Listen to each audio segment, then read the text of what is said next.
Oh, I have to choose to download these. That's a way to do it. What's up, guys? Continuing the spooky. I know we're past Halloween, but I had a few leftovers to get to. Stuff coming in the mail and stuff I was already working on, or stuff I promised I'd do that was gifted. We definitely not be getting all the horror stuff I want to do, but I think we're getting close to needing a break anyways, so I'll have a stray blast here and there, but for the most part,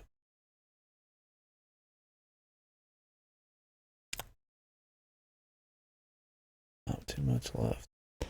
We're gonna do Dagon right now, an adaptation of the Dagon story by H.P. Lovecraft, and Burnhouse Lane after that, which I did not realize was in a series, but apparently you could play it standalone just fine. It's in the Cat Lady series, and I don't know what that's called, but Harvester games and all that. I planned on playing those at some point. Lorelei, Cat Lady. I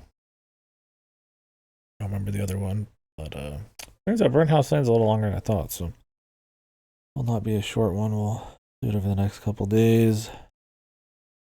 And I don't know if I'm gonna play No Son of Mine. I'll look into it. We'll figure it out. But I'm not too keen on it. I'll just say that from the Steam page, but maybe. Anyways, I have read the Dagon story. That Dagon story.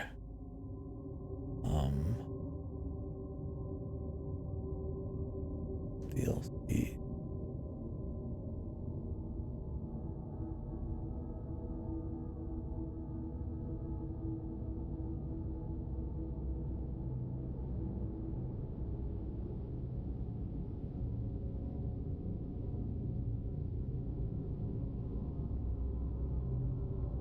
What is the DLC?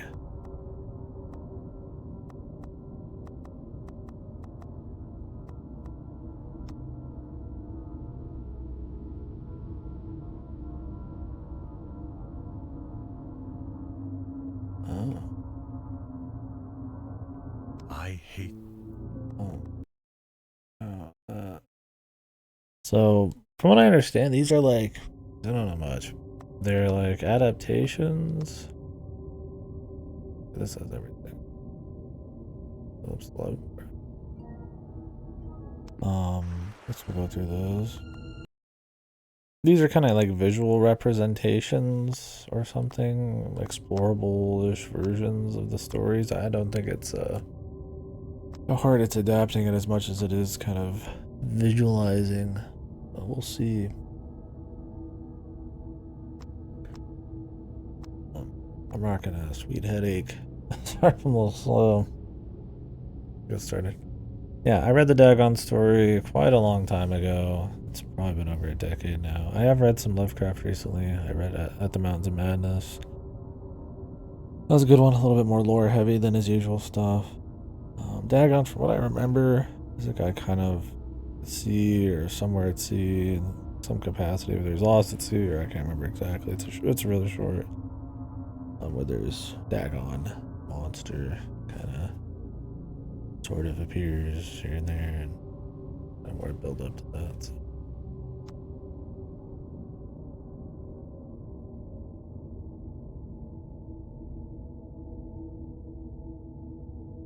I am writing this under an appreciable mental strain, since by tonight I shall be no more.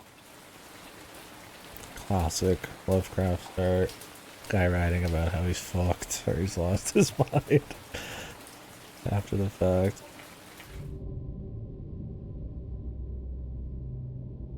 So this is actually free on Steam right now, but it's so short that I just decided to go ahead and do it anyways as part of this bundle. There was a standalone version of Burnhouse Lane. That's whatever. Interactive elements, when they continue to generate those really interesting facts about the original short story. Oh, that's cool. Cool. The Elder Sign. Woo. Oh.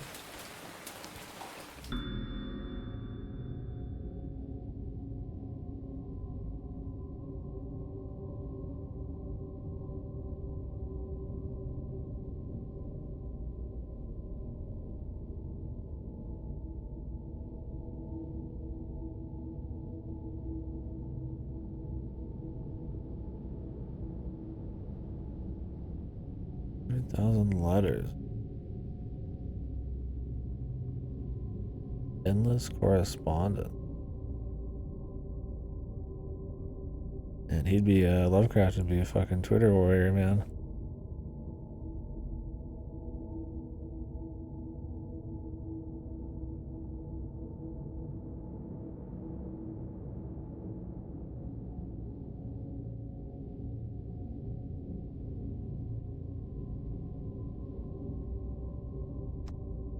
Most important legacy.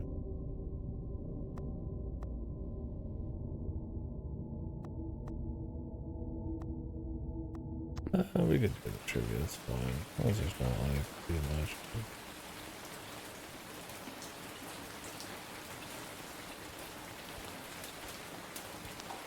Penniless, and at the end of my supply of the drug which alone makes life endurable, I can bear the torture no longer, and shall cast myself from this garret window into the squalid street below. What is this called? Drug. The mind drug. I mean, there's a lot of those. Do not think from my slavery to morphine that I am a weakling or a degenerate. When you have read these hastily scrawled pages, you may guess, though never fully realize, why it is that I must have forgetfulness or death.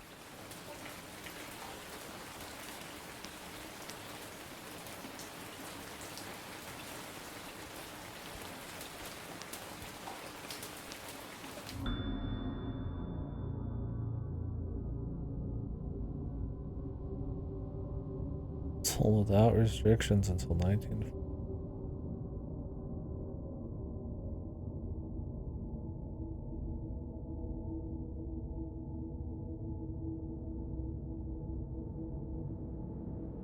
Morphine addiction. Soldiers come back. It was in one of the most open and least frequented parts of the broad Pacific that the packet of which I was supercargo fell a victim to the German sea raider.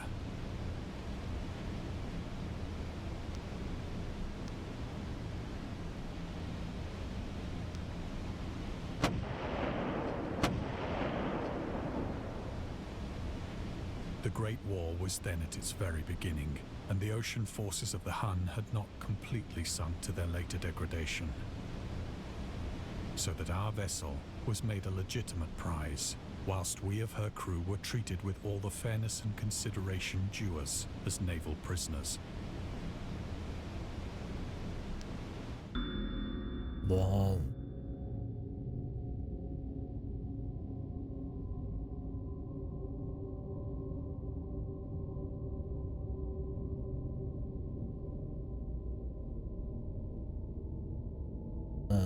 Okay, I was wondering what the hell this had to do with the...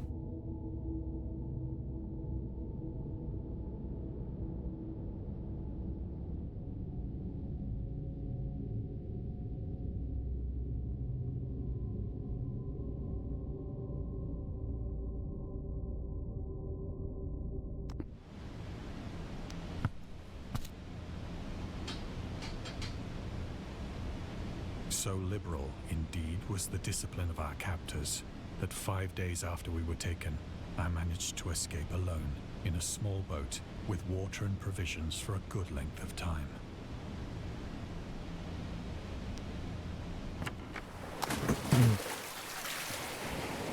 When I finally found myself adrift and free, I had but little idea of my surroundings. Pretty cute way of doing an adaptation, right? Instead of trying to gamify it or rewrite it to fit something with movement and shit, it's just like it is the story of the visualization. Oh man, that reminds me we didn't get the Odagrisa or anything. I was like pumped to do Odagrisa. We never even did it. I just, man of whimsy, man. We just play stuff when I feel. Never a competent navigator, I could only guess vaguely by the sun and stars that I was somewhat south of the equator. Of the longitude, I knew nothing, and no island or coastline was in sight.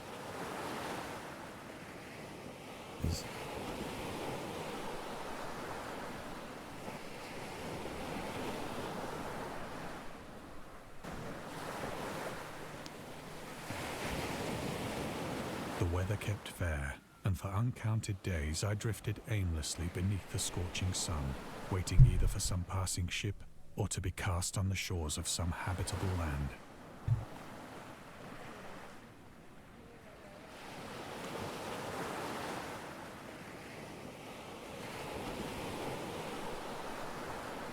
Iron.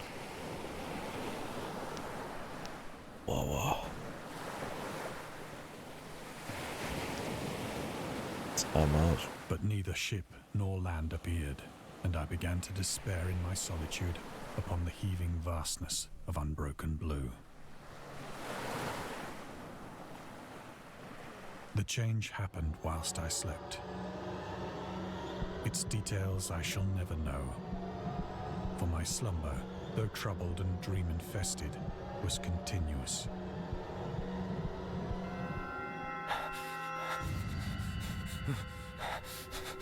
Spooky guy.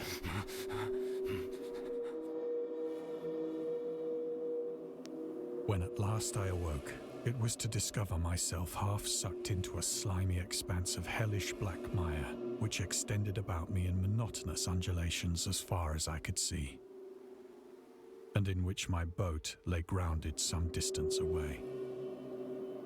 Though one might well imagine that my first sensation would be of wonder at so prodigious and unexpected a transformation of scenery, I was in reality more horrified than astonished.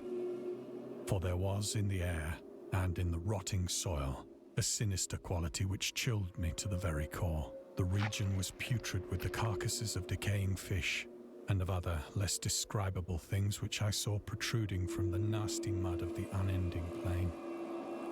Perhaps I should not hope to convey in mere words the unutterable hideousness that can dwell in absolute silence and barren immensity.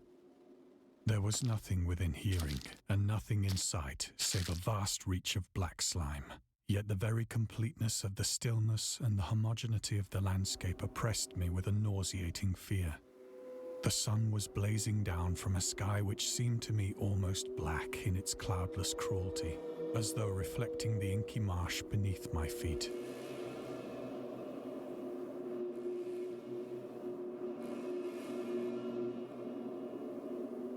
Yeah, weird.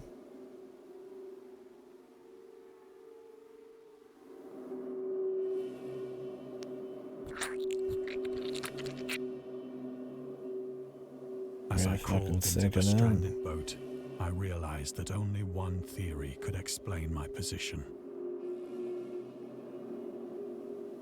Through some unprecedented volcanic upheaval, a portion of the ocean floor must have been thrown to the surface, exposing regions for which innumerable millions of years had lain hidden under unfathomable watery depths. So great was the extent of the new land which had risen beneath me that I could not detect the faintest noise of the surging ocean, straining my ears as I might. Nor were there any seafowl to prey upon the dead things. No birds, but we got whatever that is.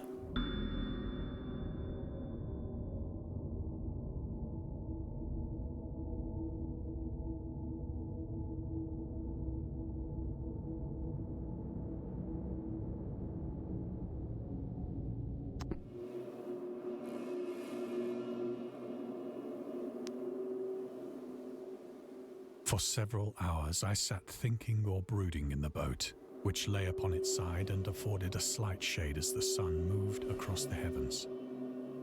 As the day progressed, the ground lost some of its stickiness and seemed likely to dry sufficiently for traveling purposes in a short time. That night I slept but little, and the next day I made for myself a pack containing food and water, preparatory to an overland journey in search of the vanished sea and possible rescue. A pack? How the fuck did he get water? I mean, I don't know, I wouldn't be drinking this shit, bro. I don't know if I mean, maybe I'd be eating this shit if I was desperate.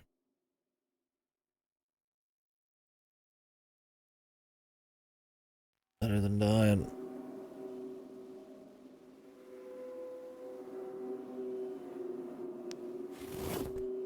On the third morning, I found the soil dry enough to walk upon with ease.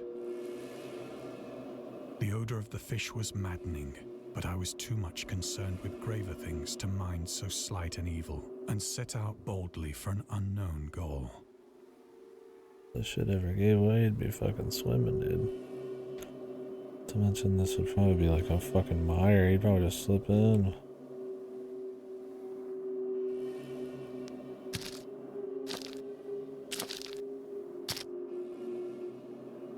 All day I forged steadily westward, guided by a faraway hummock which rose higher than any other elevation on the rolling desert.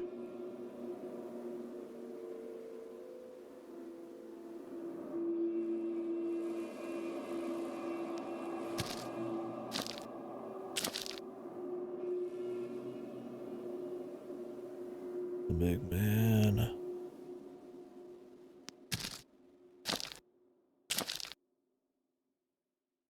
That night I encamped, and on the following day still travelled toward the hummock, though that object seemed scarcely nearer than when I had first espied it.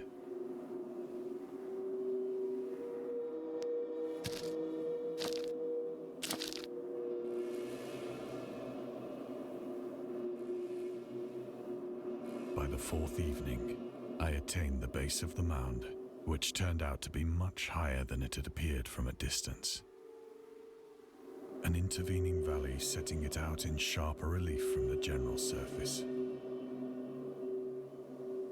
Too weary to ascend, I slept in the shadow of the hill. I know not why my dreams were so wild that night, but ere the waning and fantastically gibbous moon had risen far above the eastern plain, I was awake in a cold perspiration, determined Nice to skylines. see no more. I mean, I guess you would hope so. It's gonna be a bunch of individual areas. Like, kind of describing what's usually, with Lovecraft, consider it the unseeable. You're not supposed to see. It's supposed to be unknowable. Having good looking assets at least help out for sure. Interesting to see them take on like this one works out because it's a lot of environmental shit. It's something like, the Mountains of Madness where there's like people, and there's a really good manga adaptation of At the Mountains of Madness. You gotta read it. Like a Herbert West pre-animator or Such something. visions as I had experienced were too much for me to endure again. And in the glow of the moon I saw how unwise I had been to travel by day. Without the glare of the parching sun, my journey would have cost me less energy. Oh. Indeed, I now felt quite able to perform the ascent which had deterred me at sunset. Picking up my pack, I started for the crest of the eminence.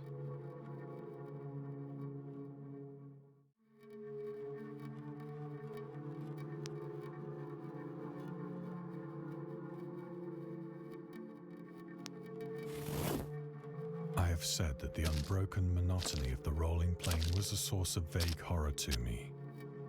But I think my horror was greater when I gained the summit of the mound and looked down the other side into an immeasurable pit or canyon, whose black recesses the moon had not yet soared high enough to illumine. I felt myself on the edge of the world, peering over the rim into a fathomless chaos of eternal night. Through my terror ran curious reminiscences of Paradise Lost, and of Satan's hideous climb through the unfashioned realms of darkness. As the moon climbed higher in the sky, I began to see that the slopes of the valley were not quite so perpendicular as I had imagined. Ledges and outcroppings of rock afforded fairly easy footholds for a descent, whilst after a drop of only a few hundred feet, the declivity became very gradual.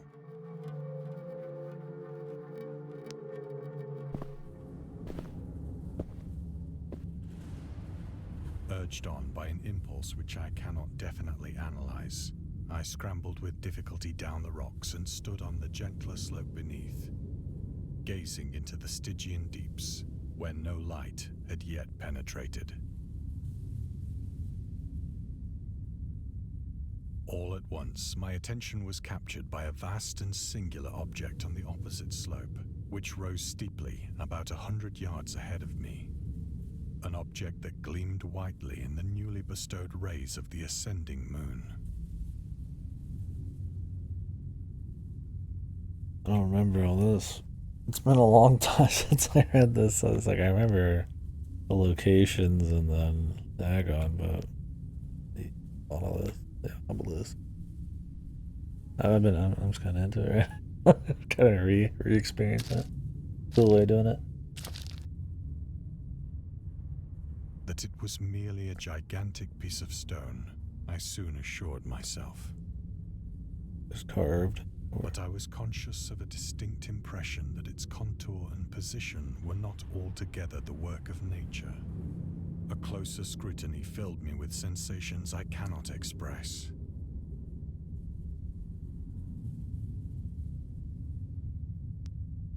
For despite its enormous magnitude, and its position in an abyss which had yawned at the bottom of the sea since the world was young, I perceived beyond a doubt that the strange object was a well-shaped monolith, whose massive bulk had known the workmanship and perhaps the worship of living and thinking creatures. Dazed and frightened, yet not without a certain thrill of the scientist's or archaeologist's delight, I examined my surroundings more closely.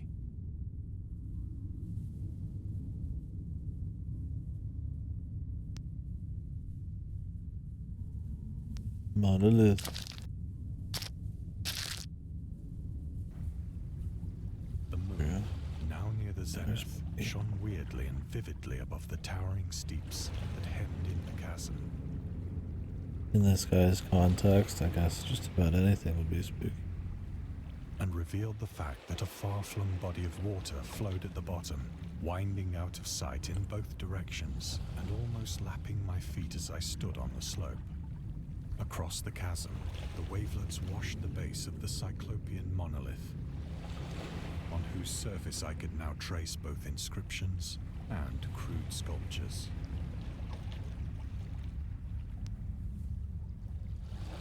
The writing was in a system of hieroglyphics unknown to me and unlike anything I'd ever seen in books, consisting for the most part of conventionalized aquatic symbols such as fishes, eels, octopi, crustaceans, mollusks, whales, and the like. Several characters obviously represented marine things which are unknown to the modern world, but whose decomposing forms I had observed on the ocean-risen plain. It was the pictorial carving, however, that did most to hold me spellbound.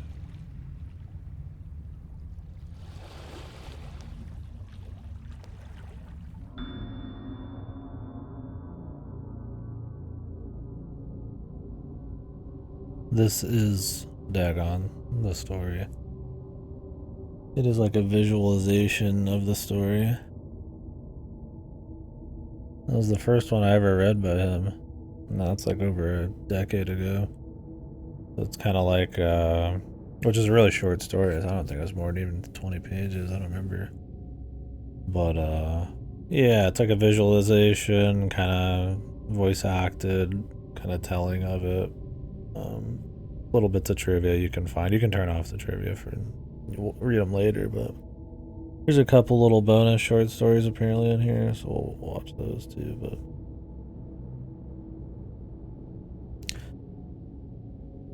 it's probably a good one to start with. I'm curious if they'll do more. It's a cool way of experiencing them.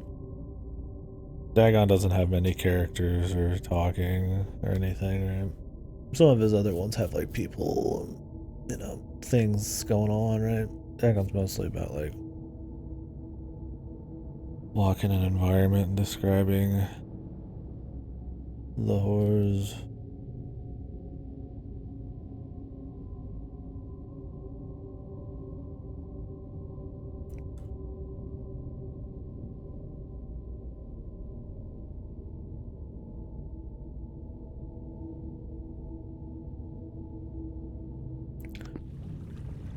I haven't read all of his stuff. I mean, I haven't read most of what they just described there. Plainly visible across the intervening water on account of their enormous size were an array of bas-reliefs whose subjects would have excited the envy of a Doré.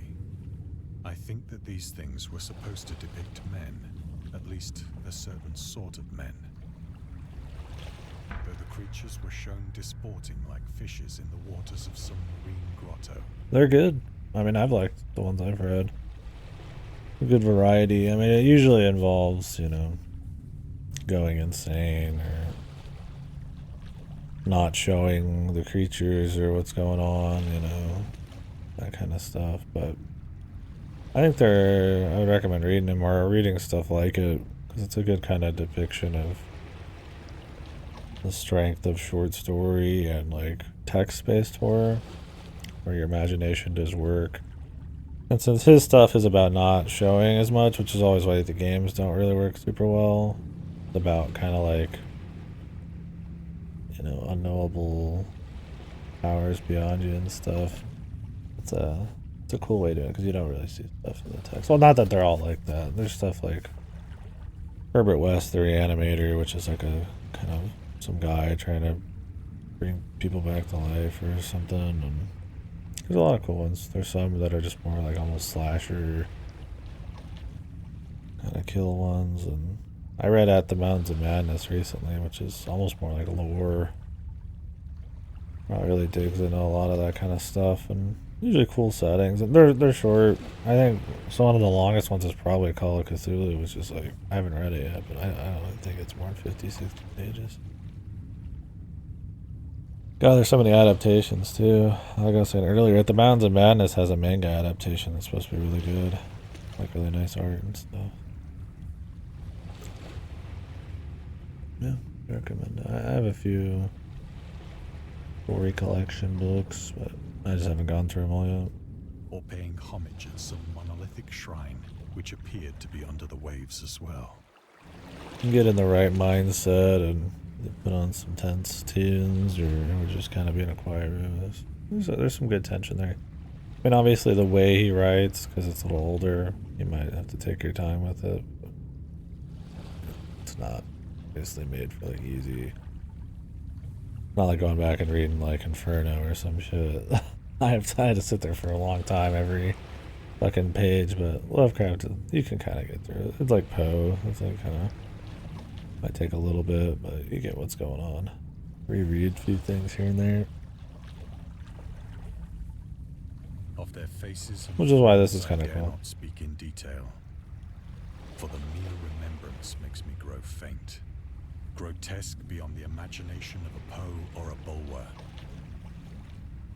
They were damnably human in general outline, despite webbed hands and feet, shockingly wide and flabby lips, glassy, bulging eyes. I think Dagon was an early one. Less pleasant to recall. I don't remember.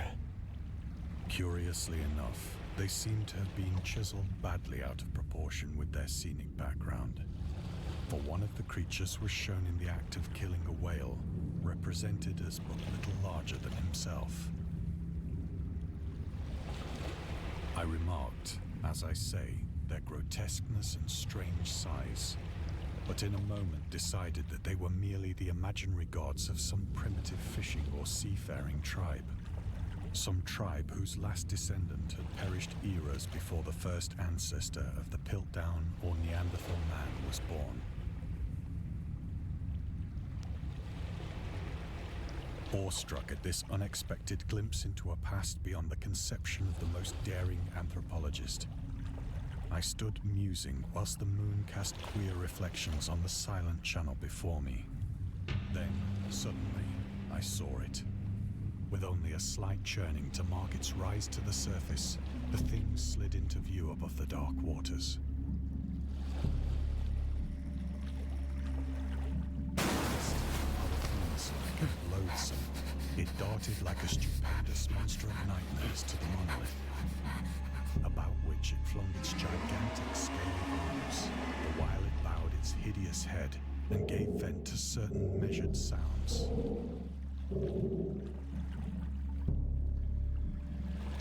I think I went mad then. Of my frantic ascent of the sloping cliff and of my delirious journey back to the stranded boat, I remember little.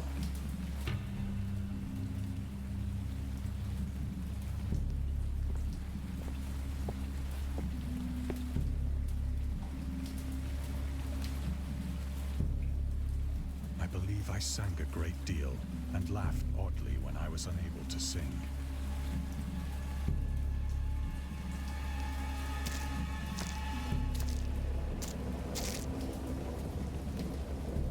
I have indistinct recollections of a great storm sometime after I reached the boat. At any rate, I know that I heard pearls of thunder and other tones which nature utters only in her wildest moods.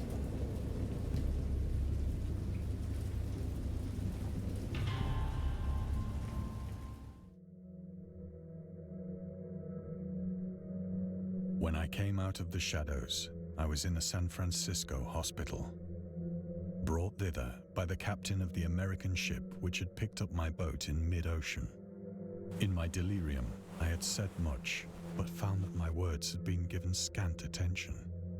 Of any land upheaval in the Pacific, my rescuers knew nothing, nor did I deem it necessary to insist upon a thing which I knew they could not believe.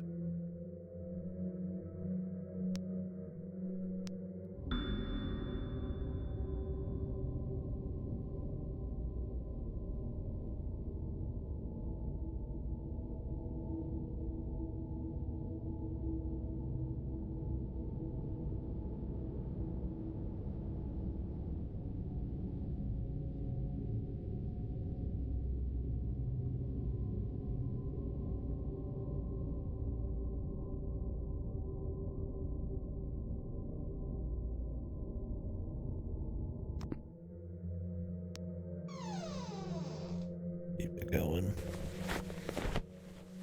Once I sought out a celebrated ethnologist and amused him with peculiar questions regarding the ancient Philistine legend of Dagon, the fish god.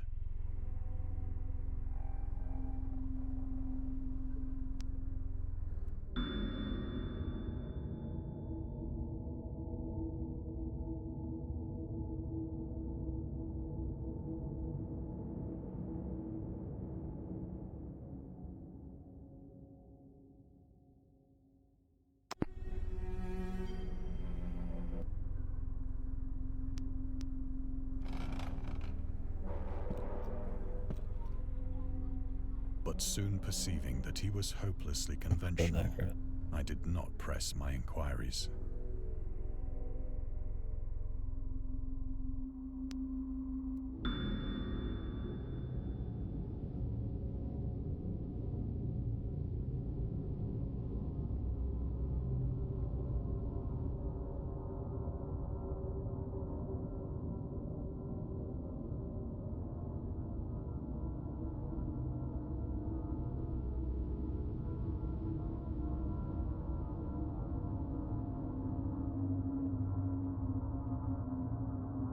Fuck you, Drillith.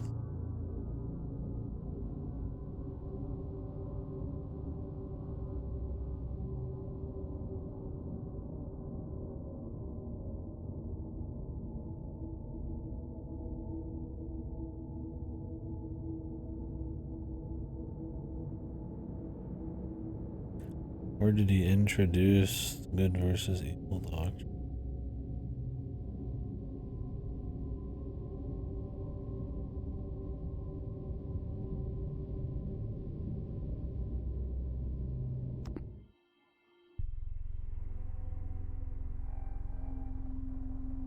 these stories. And I mean, it makes sense, right? You want to make unknowable things beyond your comprehension, blending them out in mythology and good versus evil grounds them in a goofy way, so definitely a misunderstanding of probably his intent. Much more interesting to have it be something a little beyond.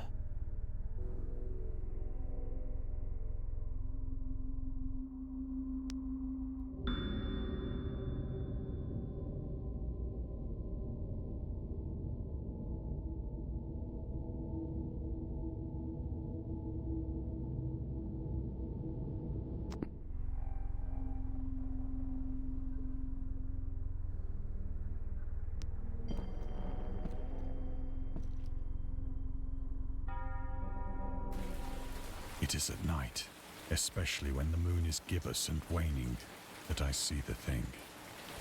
I tried morphine. The man of streaming, yes. Use it properly. But the drug has given only transient surcease, and has drawn me into its clutches as a hopeless slave. So now, I am to end it all, having written the full account for the information or the contemptuous amusement of my fellow men.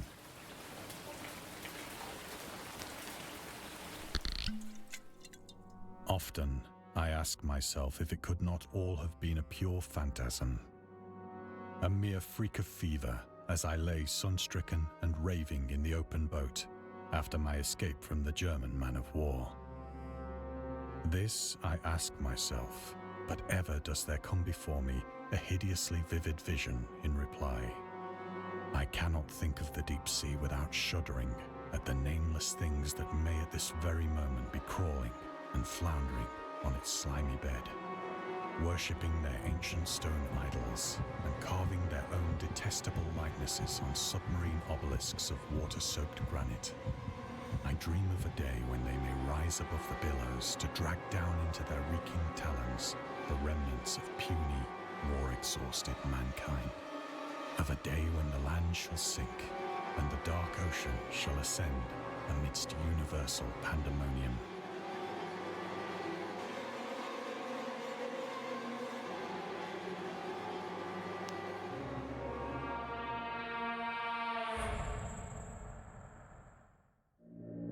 The end is near.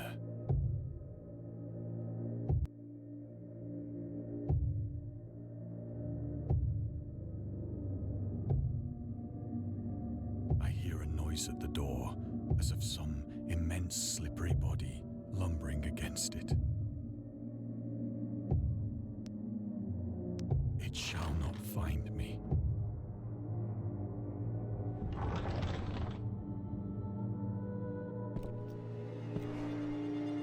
God, that hand!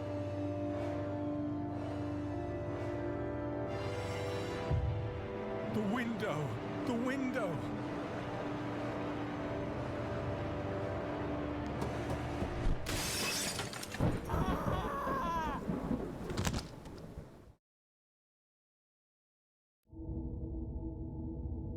Made it.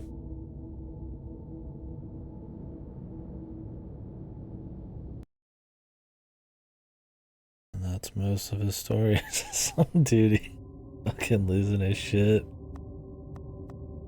Either dying or fucking in like a loony bin. Let's see what these are. I've never read any of these.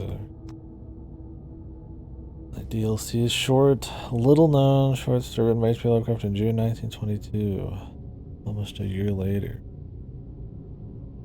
Shortest visual novel ever? Yeah. That's just fine. I hate the moon. I am afraid of it. He's alive. For when it shines on certain scenes familiar and loved, it sometimes makes them unfamiliar and hideous. Put on a little different voice.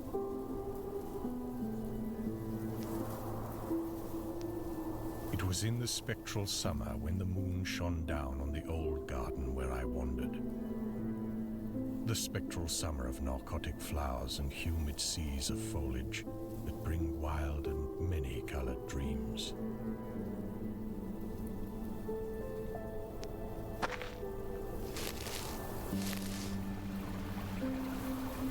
And as I walked by the shallow crystal stream, I saw unwanted ripples tipped with yellow light, as if those placid waters were drawn on in restless currents to strange oceans that are not in the world. Silent and sparkling, bright and baleful, those moon-cursed waters hurried I knew not whither. Whilst from the empowered banks, white lotus blossoms fluttered one by one in the opiate night wind and dropped despairingly into the stream, swirling away horribly under the arched carven bridge and staring back with the sinister resignation of calm, dead faces.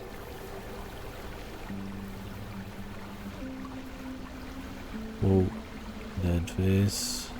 Bros. That's quite what he meant. And as I ran along the shore, crushing sleeping flowers with heedless feet, and maddened ever by the fear of unknown things and the lure of the dead faces, I saw that the garden had no end under that moon.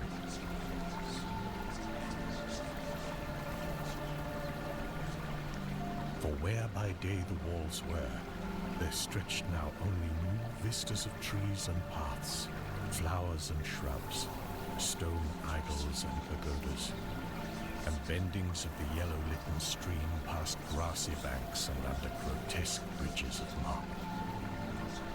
And the lips of the dead lotus faces whispered sadly and begged me to follow.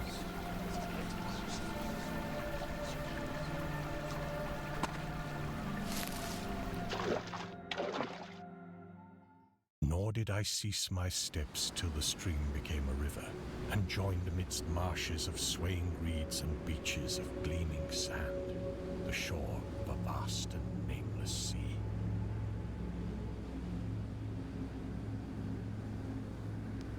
Upon that sea the hateful moon shone, and over its unvocal waves weird perfumes brooded. And as I saw therein the lotus faces vanish, I longed for nets that I might capture them and learn from them the secrets which the moon had brought upon the night.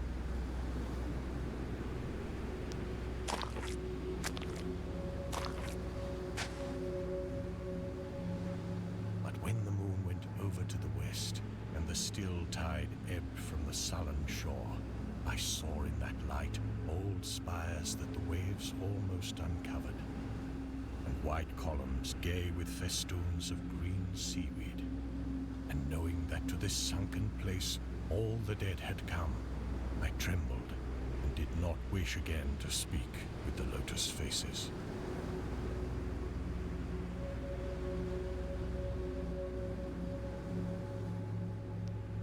Yet when I saw afar out in the sea a black condor descend from the sky to seek rest on a vast reef, I would fain have questioned him and asked him of those whom I had known when they were alive. This I would have asked him had he not been so far away, but he was very far and could not be seen at all when he drew nigh that gigantic reef.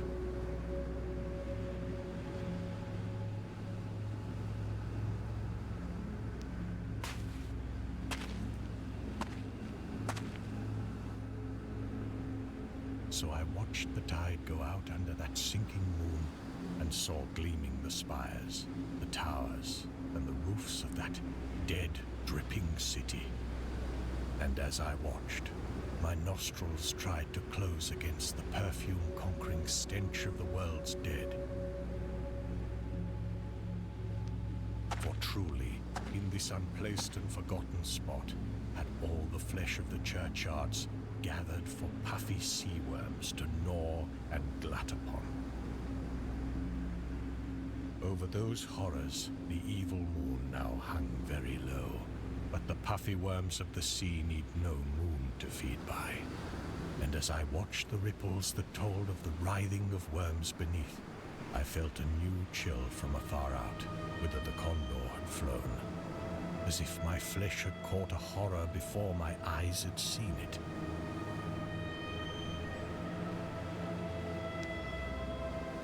Nor had my flesh trembled without cause, for when I raised my eyes, I saw that the waters had ebbed very low, shewing much of the vast reef whose rim I had seen before. And when I saw that this reef was but the black basalt crown of a shocking icon, whose monstrous forehead now shone in the dim moonlight, and whose vile hooves must pour the hellish ooze miles below, I shrieked and shrieked, lest the hidden face rise above the waters, and lest the hidden eyes look at me after the slinking away of that leering and treacherous yellow moon. And to escape this relentless thing, I plunged gladly and unhesitatingly into the stinking shallows. The fucking worms, bro? Damn, I guess you take your pick, man.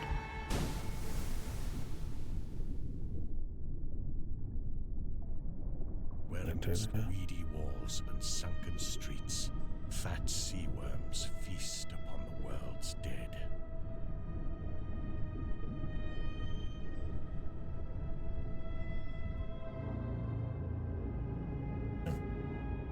Everyone got 8. Yeah, I've never heard that one before. Got the fucking deer, man. Kind of similar to Dagon in like a short way. Some guy going along like some kind of real environment, and then some spooky dude pops up. Little Glass Bottles, a short 5 to 10 adaptation of a story by Lovecraft written when he was about 7 years old. Okay. Heave to! There's something floating to the leeward. 7-year-old Lovecraft based people. The speaker was a short, stockily built man whose name was William Jones. He was the captain of a small catboat in which he and a party of men were sailing at the time the story opens.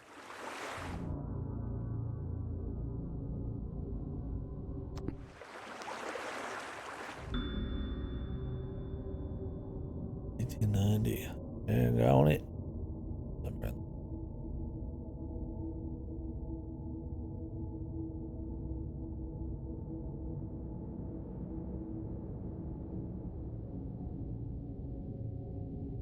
A youthful attempt at a humorous story. A funny story by 7-year-old Lovecraft. Aye, sir, answered John Towers, and the boat was brought to a standstill. Captain Jones reached out his hand for the object which he now discerned to be a glass bottle. Nothing but a rum flask that the men on the passing boat threw over, he said. Sounds like an actual kid. Not like some chick pretending to be a kid. It's hard to tell. Usually you just, if you want to get like a young boy or something, it's like a lady will do it. But from an impulse of curiosity, he reached out for it. It was a rum flask, and he was about to throw it away when he noticed a piece of paper in it. He pulled it out, and on it read the following. January 1st, 1864. I am John Jones, who writes this letter. My ship is fast sinking with the treasure on board. I am where it is marked on the enclosed chart. Captain Jones turned the sheet over, and the other side was a chart. On the edge were written these words. Dotted lines represent course we took. Towers, said Captain Jones excitedly. Read this. Towers did as he was directed. I think it would pay to go, said Captain Jones. Do you? Just as you say, replied Towers. We'll charter a schooner this very day, said the excited captain. All right, said Towers.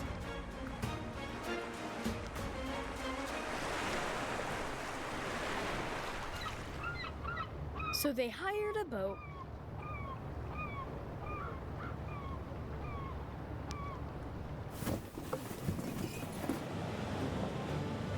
and started off, governed by the dotted lines of the chart. I said they kept the typos, man. Dude, wouldn't these people be sunk and dead as fuck at this point?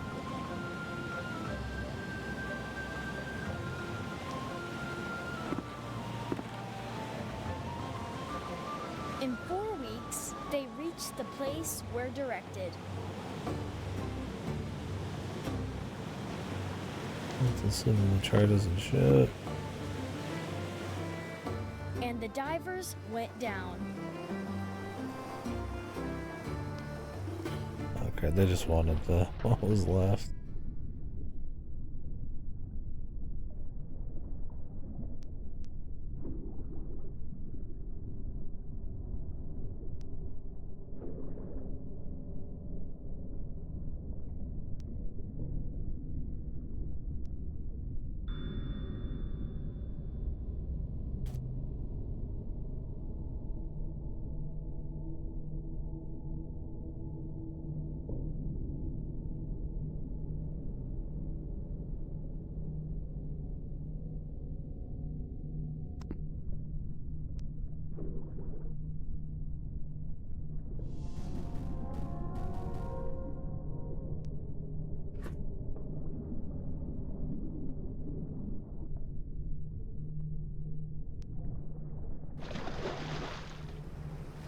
And came up with an iron bottle.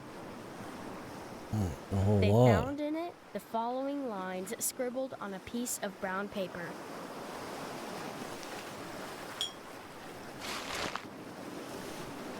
December 3rd, 1880. Dear Searcher, excuse me for the practical joke I have played on you. But it serves you right to find nothing for your foolish What act. the, you got bombed? Well, it does, said Captain Jones. Go on. However, I will defray your expenses to and from the place you found your body. I think it will be $250, so that amount you will find in an iron box. I know where you found the bottle because I put this bottle here. Yeah. We've already experienced the core of this. This is one of the DLCs that came with it. This is like a story Lovecraft wrote when he was like 7. It's like a humorous story. They've got like an actual kid, young Sheldon, reading it. And the iron box. And then found a good place to put the second bottle. Hoping the enclosed money will defray your expenses, some I close. Anonymous.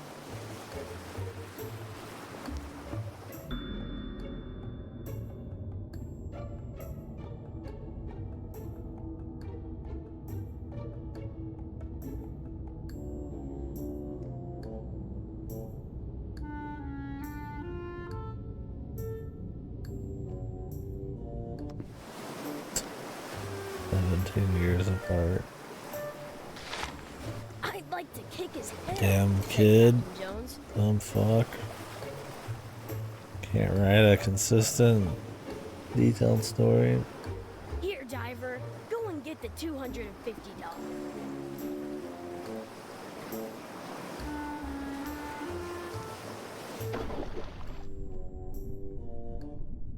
There's one more DLC after this. This is the second one.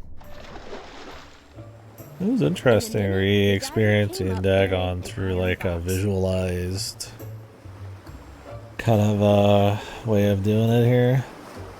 Yeah, unironically, 7-year-old Lovecraft Mogging Tormented Souls 2. Yeah, it's cool experiencing Dagon again. It's a cool way of kind of playing through our experiencing some of his stories, right? Because it's all the same text and generally the pacing, but you're like kind of looking around the environments and stuff. Like I said, some of the his stories would require a lot more budget. Like Dagon's a lot of walking through like slime fields and stuff. But I do wonder if they'll do it with some other ones. This is free, the main game on Steam. I don't know how much these DLC are. It just comes with the bundle I got on PS5 here. $250. And that I rented. It defrayed their expenses, but I hardly think that they will ever go to a mysterious place as directed by a mysterious bottle. What a story, dude.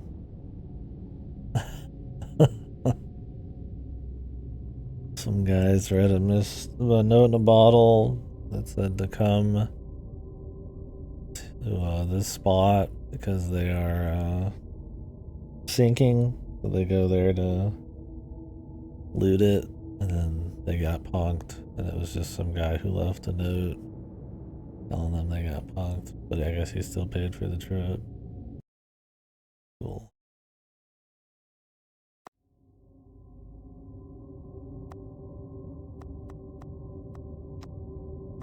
Alright.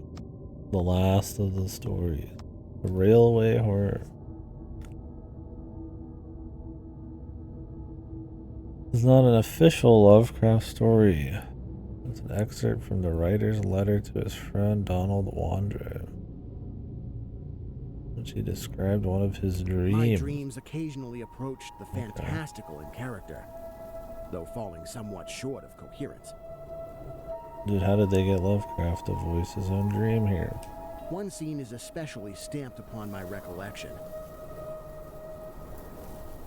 That of a dank, fetid, reed-choked marsh under a gray autumn sky. Mash.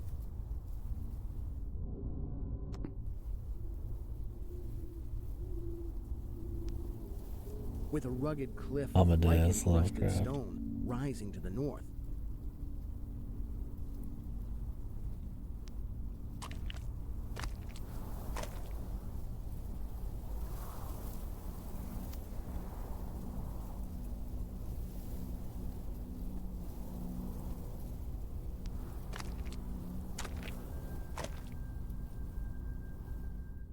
Impelled by some obscure quest, I ascended a rift, or cleft, in this beetling precipice.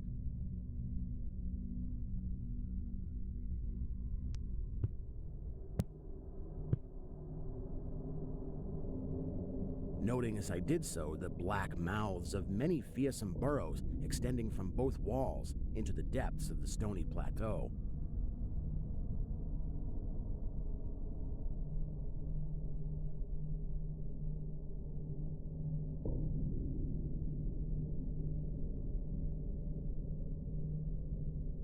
The fuck audiobook are you listening to?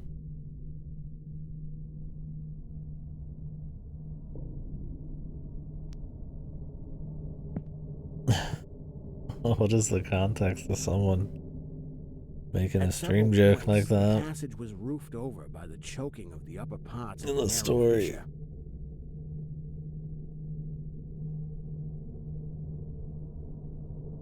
Trails of It was awesome. Yeah, Grimrock 3 plot just uncovered.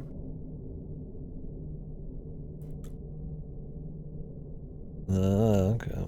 These places being exceedingly dark and forbidding the perception of such burrows as may have existed there. In one such dark space, I felt conscious of a singular accession of fright, as if some subtle and bodiless emanation from the abyss were engulfing my spirit. But the blackness was too great for me to perceive the source of my alarm.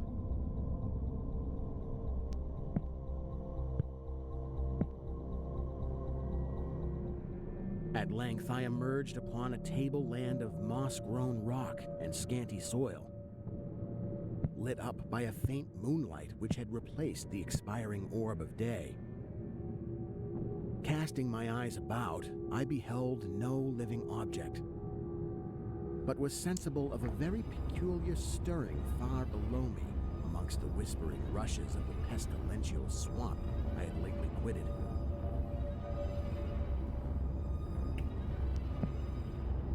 Was he on top of a monster this time? The railway horror.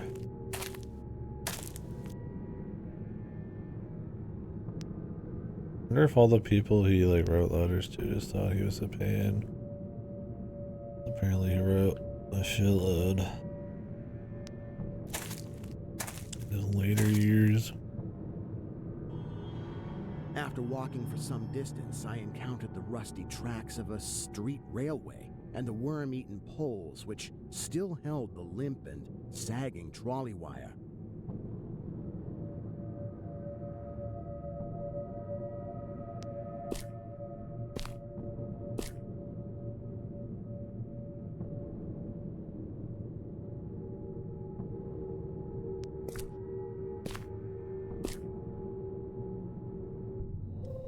Following this line, I soon came upon a yellow vestibuled car numbered 1852 of a plain, double-trucked type common from 1900 to 1910.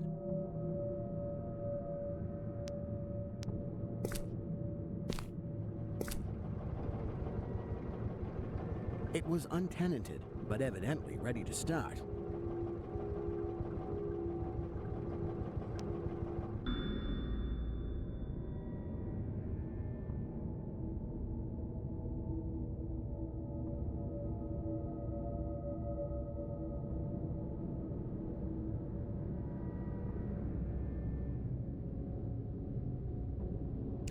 Clive Barker's The Midnight Meat Train. He's had to touch of the Brooklyn this whole time. When he says Doc, Caw. Gotta listen for it. I need to play some Clive Barker games before the Hellraiser game comes out. If not, there's any Clive Barker.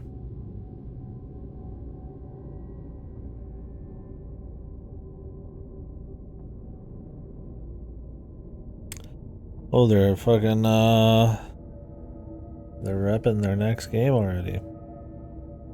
You'll be able to get acquainted with his work through our next game. Oh.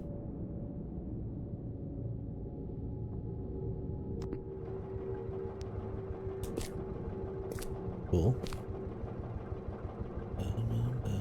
The trolley being on the wire and the air brake pump now and then throbbing beneath the floor.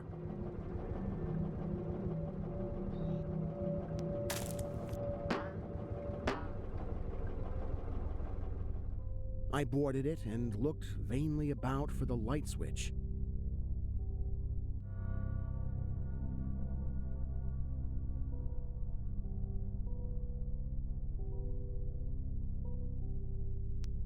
Noting as I did so the absence of controller handle, which implied the brief absence of the motorman.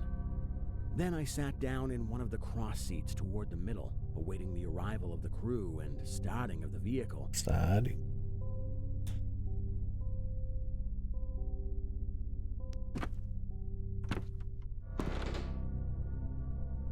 Who the fuck was Lovecraft raised? Did they pick this dude's VA because that's how he would sound? It doesn't matter to me. I'm just kind of curious what kind of detail they're going for.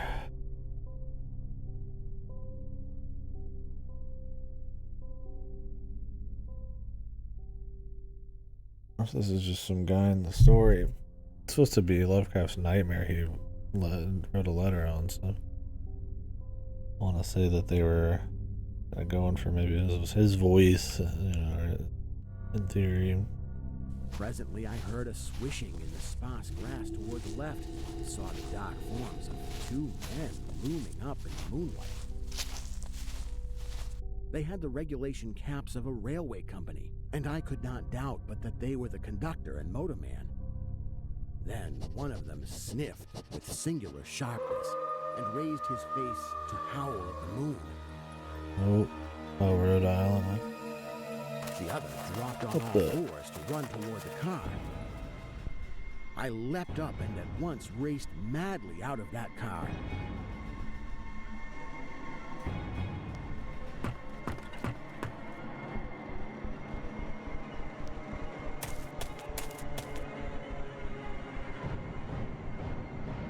And away across endless leagues of plateau till exhaustion waked me.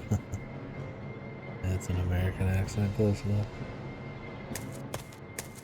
I'd be running if some fucking dude walked up and started sprinting on all fours. Had dropped on all fours, but because the face of the motorman was a mere white cone, tapering to one blood-red tentacle. Oh, well, yeah, I'd be out too. He was just eating a really tasty fruit roll-up, man.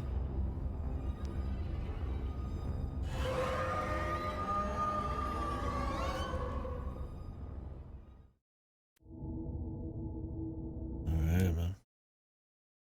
That's it. Groovy. Spooky guy. Oh, cool. That was a nice little fun hour of just kind of a unique way of experiencing the actual stories, right? There's not really much adaptation there. It's obviously the pace is slightly different, but I mean, then again, because it's been so long since he wrote it, unless you're really familiar with the vocabulary of the time, the visuals help kind of contextualize and kind of make sense of some of the wordplay and stuff. You know, it's not like ancient. You know, it's a lot harder to, you know, the farther back you go, the harder it is to fucking, like, understand some of it. You have to spend a lot more time with each little passage. It's kind of a cute way to sort of, kind of comfy way to kind of sort of play through, like, a short horror story or whatever. Like I said, I'd be curious to kind of see some of the more complicated stuff with, like, big events happening and shit, right?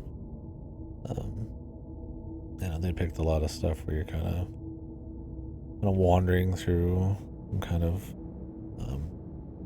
nature environment or some kind of hellscape, and that's cool. I mean, I think it works for this, and it was kind of a fun way to re-experience them. I mean, I've wanted to read more Lovecraft. I've read some recently, but not enough for how short they are.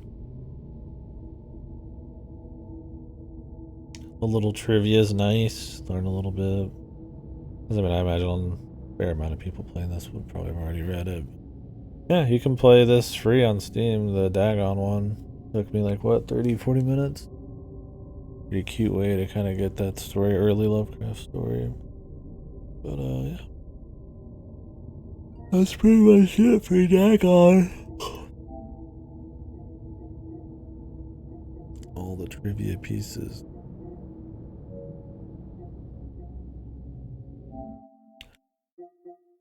Clean enough production value for sure. Like I said, you know, they picked stories we didn't need to go ape shit, so that was good.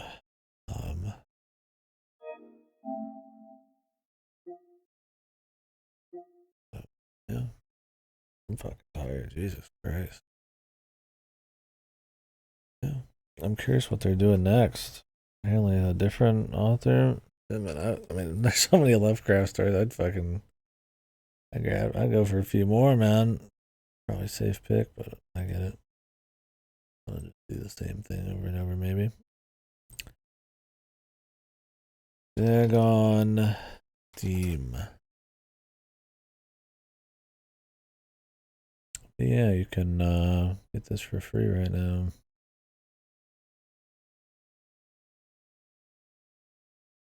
Bit Golem. Sounds familiar.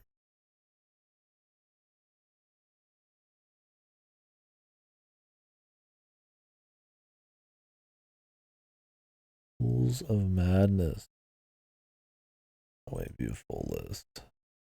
I hate Steam's new list here. Merciful Flames, The Witches. Dr. Emerson's Nightmares. Or Nocturne, excuse me. Visual novel. Weird fiction, cosmic horror writers try original approach to bring literature to an interactive medium. Excellent stock. Okay, so maybe just kind of do a few different collections in this one. Could be cool. I'll wish list it, why not?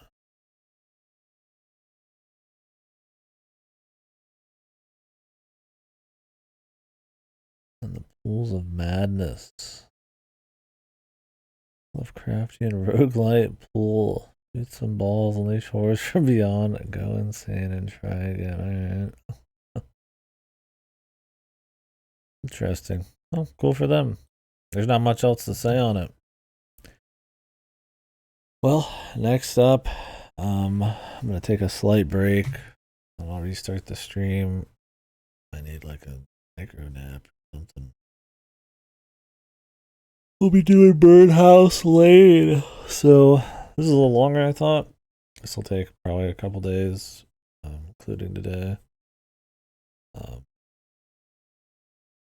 So Birdhouse Lane is from the people who did Lorelei and the Cat Lady. It's apparently in the same series, and it will allude to them, but it's standalone for the most part. From what I understand, this one's a little more horror-y, a little more kind of gameplay-ish, but it's still kind of like a 2D story-based kind of adventure thing. So, supposed to be cool. People seem to like it. I don't know if people like it as much as the Cat Lady. Cat Lady's supposed to be pretty fucking intense. Like these are like emotionally heavy-duty games. Yeah. So this will be cool. Let me see what the rest of the series are here. It's a little similar to like the Cat Lady and like the setup and all that. But yeah, Cat Lady, which was made in 2012. It's Harvester game, so Lorelei. Why can't I do this by Cat Lady being one of their first on Steam, then Downfall, and then Lorelei, and then now Birdhouse Lane, which was in 2022. All supposed to be excellent. All on my wish list.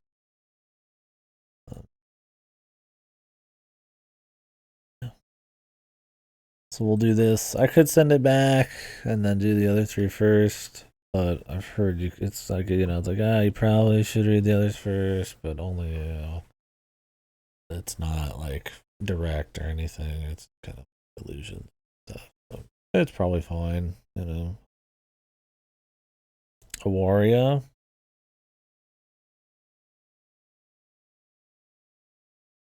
I own Awaria. Oh wait, it's free to play. Yeah, like I said, I'm bad about some Steam stuff. I want to play the one with the sexy fucking demons first. Helltaker, dude. Let me put it in there. Yeah, the girls don't look as interesting in Awaria, but I'm sure it's still cool. But I want to play Helltaker. I want to lick sweat off of a fucking demon 6-pack, alright? Helltaker's mega short? Yeah. I've meant to get to him. Thank you again for reminding me. I'll take any recommendations, but yeah, I am aware of them, but I haven't thought about it in a while. But yeah, Helltaker, I want to do that first. Is all of his stuff free? Does he just like sell merchandise, or he or she or they? Or I don't know actually the dev at all.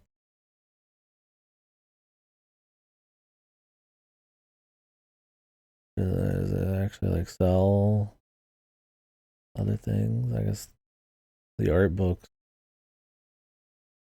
the recipes are $10.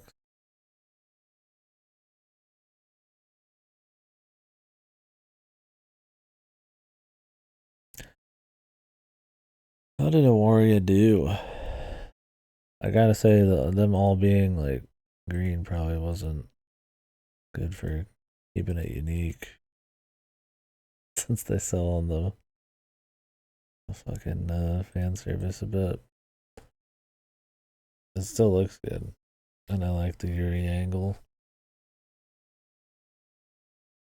It's fun. I don't know anything about the gameplay. I'm not gonna lie. I'm in it for the fan service. I know nothing about the fucking gameplay. The puzzles, whatever. Who cares, man? I don't care.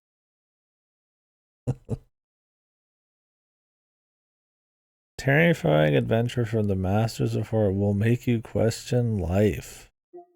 Did they write that? So this is the other one on this bundle. No Son of Mine. I'm not gonna lie, bros. I look at this game on Steam and I'm like,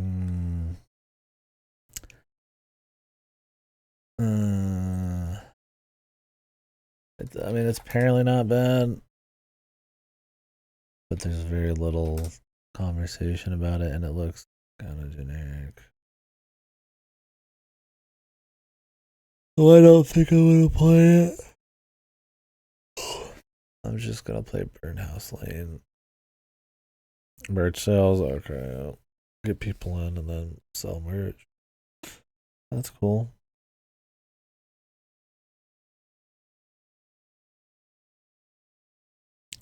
Grizzly murder mystery.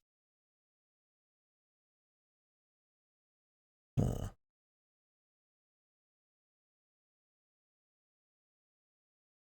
Yeah, I mean, some of these reviews call it dog shit. I don't know. It's one of those where it's like there's way too few Steam reviews to trust it because it's like literally could just be the devs. So I'll have to look into it. Anyways, I'm gonna take a quick break. It might not be very long at all. I might just off and on, but I don't know.